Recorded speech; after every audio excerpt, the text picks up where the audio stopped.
اور نکاح میں رسول اللہ کے ہو اور مال صدیق اکبر کا ہو اور خرچ ہو رسول اللہ کی مرضی کا، خرچ ہو۔ آج سوال کیا جاتا ہے نا میلاد کہاں سے ثابت ہے، میلاد پر خرچ کرنا کہاں سے ثابت ہے؟ صدیق اکبر کی اسی دلیل کو سامنے رکھو، کیا کہتے ہیں؟ میرا مال نہیں ہے، مال ہے تو رسول اللہ کا، میری جان نہیں ہے، جان ہے تو رسول اللہ کی، میری مرضی نہیں ہے، مرضی ہے تو رسول اللہ کی۔ اور صرف صدیق اکبر کا نہیں، سارے صحابہ کا یہی عقیدہ ہے، سارے صحابہ کا یہی عقیدہ ہے۔ جب آقا کے ساتھ اس درجے کی محبت ہو نا، اس درجے کی رفاقت ہو، تو پھر آقا بھی فرماتے ہیں میری رفاقت ہے تو صدیق اکبر کے ساتھ، تو پھر رفیق غار بھی بنتے ہیں تو صدیق اکبر۔ پھر عمر فاروق سامنے آئے تو آقا فرماتے ہیں اے عمر فاروق، نفاق کو رب نے تجھ سے دور کر دیا۔ آسان ہے نا فلانا بڑا منافق ہے نا، دوسرے کے متعلق اللہ کے نبی کیا فرما رہے ہیں؟ اے عمر فاروق، صحابہ کا عمل یہ تھا کہ جب آقا کی مجلس لگی ہوئی ہے، جمعہ کا موقع ہو، خطاب فرما رہے ہیں، آقا واضح نصیحت فرما رہے ہیں، تو صحابہ نے کوئی بات پوچھنی ہو نا، عرض کرنی ہو، جانا ہو، تو وہ ہاتھ باندھ کر سامنے کھڑے ہو جاتے۔ کیا کرتے؟ سامنے کھڑے ہو جاتے۔ سکولہ میں کیوں ہونا نا، مدرسے بھی حالات یہی ہوتے ہیں، کلاس میں جو اچھے بچے ہوتے ہیں نا وہ اپنے استاد سے اجازت لیتے ہیں، کھڑے ہو جاتے ہیں، فلاں کام ہے، فلاں عذر ہے۔ لیکن جو لوگ اندر کے میلے تھے نا، مسجد نبوی میں نماز بھی پڑھتے تھے، آقا کی معیت میں نماز بھی پڑھتے تھے، لیکن حال کیا تھا کہ آقا ادھر دیکھ رہے ہیں، میں اٹھ کر چلا جاؤں، چپکے سے نکل جاؤں، چپکے سے نکل جاؤں، خبر نہ ہو۔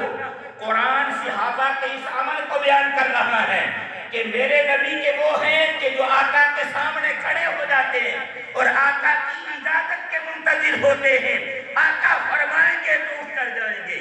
عمر فاروق کھڑے ہو گئے اجازت کے لیے، آقا نے فرمایا میرے عمر، اے میرے غلام، کیا حاجت ہے، کیا کام ہے، جاؤ اس کام کے لیے۔ اور ساتھ یہ نوید بھی سنا دی، فرمایا اے عمر، تیرے نزدیک نفاق کبھی نہیں آ سکتا ہے، تیرے نزدیک کبھی نفاق نہیں آ سکتا ہے۔ قرآن کہتا ہے یہ نبی رب کی برہان بن کر تمہارے پاس آئی۔ کیوں برہان بن کر آئے؟ جس کو دیکھا، جس کو پسند کیا، جس کے لیے چاہا، اس کے لیے اللہ کی برہان بن گئے، اس کے ظاہر کو بھی پاک کر دیا، باطن کو بھی پاک کر دیا۔ اور ہم بھی یہاں مسجد میں آ کر بیٹھے ہیں، اللہ کے نبی صلی اللہ علیہ وسلم نے فرمایا روئے زمین کی سب سے بہترین جگہ کون سی ہے؟ مسجد۔ کون سی جگہ ہے؟ کیا معنی بنا؟ معنی کیا بنا؟ تیل مہندی پر بیٹھ کر گھر والوں کو تو خوش کر سکتے ہو، کوئی باہر میلہ لگا ہوا ہو، ان جو محفل سجانے والے ان کو تو خوش کر سکتے ہو، اور اللہ اور اللہ کے رسول کو خوش کرنا ہے تو اللہ کے گھر میں آ کر بیٹھ جاؤ، اللہ کے گھر میں آ کر بیٹھ جاؤ۔ اس کی طرف سے کرم نوازیاں ہوتی ہیں، اس کی طرف سے فضل ہوتا ہے۔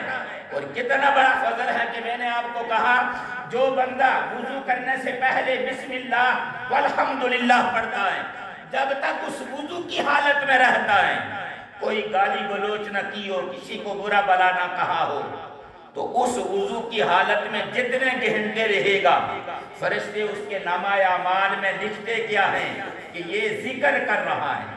یہ اب سب یہاں بیٹھے ہوئے ہیں نا، سب لوگ یہاں بیٹھے ہوئے ہیں، کہاں بیٹھے ہوئے ہیں؟ مسجد میں، اور سب سے بہترین جگہ پر۔ تو مسجد میں اگر کوئی آدمی خاموش بھی بیٹھا رہے نا، عام حالت میں خاموش بھی بیٹھا رہے نا، تب بھی فرشتے کیا لکھتے ہیں؟ یہ اللہ کا ذکر کر رہا ہے، یہ اللہ کا۔ اور اگر مسجد میں ہم آ جاتے ہیں نا فجر کی نماز میں، عام ہمارے یہاں رواج ہوتا ہے تقریباً آدھا گھنٹہ 20-25 منٹ پونا گھنٹہ پہلے اذان ہو جاتی ہے، تو جو بندہ پونا گھنٹہ آ کر مسجد میں بیٹھا رہے، کچھ بھی نہیں اس نے کیا، ویسے تو قرآن پڑھنا چاہیے، درود پاک پڑھنا چاہیے، یہ تو الگ بات ہے، لیکن اگر وہ خاموش بھی بیٹھا رہا نا، ہم جماعت کا انتظار کرتے ہیں نا 10 منٹ 15 منٹ 20 منٹ، جتنی دیر تک انتظار کرتے ہیں فرشتے یہ نہیں لکھتے کہ یہ انتظار کرتے رہے، فرشتے لکھتے ہیں یہ 10 منٹ نماز پڑھتا رہا، یہ 10 منٹ پونا گھنٹہ کیا کرتا رہا؟ نماز پڑھتا رہا۔ کتنی کرم نوازی ہے۔ میلاد اس لیے کرتے ہیں کہ ہم خاموش بیٹھے ہیں، اس نبی کا صدقہ ہے ہمیں نمازی لکھا جاتا ہے، ہم کوئی فکر نہیں کرتے۔ فرشتے ہمارے لیے اللہ کی بارگاہ میں یہ گواہی لکھ دیتے ہیں، یا اللہ کا ذکر کر لیتے ہیں۔ اور یہاں تک بھی نہیں ہے، حدیث مبارکہ میں آتا ہے جب آدمی عشاء کی نماز پڑھ کر سو جاتا ہے، اللہ کے فضل سے سب نے عشاء کی نماز پڑھی ہوگی، مسجد میں آئے کتنے دیر سے بیٹھے ہوئے نعت رسول مقبول سن رہے ہیں، نقیب محفل کے بہترین جملے سن رہے ہیں، میں ان کا شکریہ بھی ادا کرتا ہوں۔ میں نے انہیں کہا کہ وقت بچاؤ، انہوں نے مجھ پر مہربانی کی اور انہوں نے کہا ٹھیک ہے۔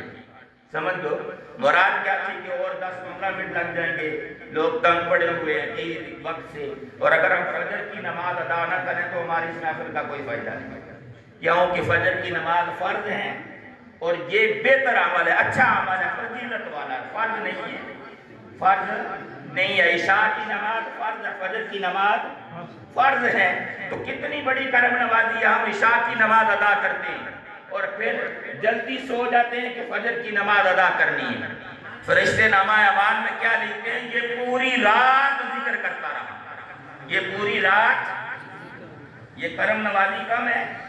ہم آرام سے سوئے رہے، یعنی آج کا سمجھ لیں 7:30 بجے 8 بجے کو سو گیا، 9 بجے سو گیا، اس لیے کہ میں فجر کی نماز ادا کروں گا۔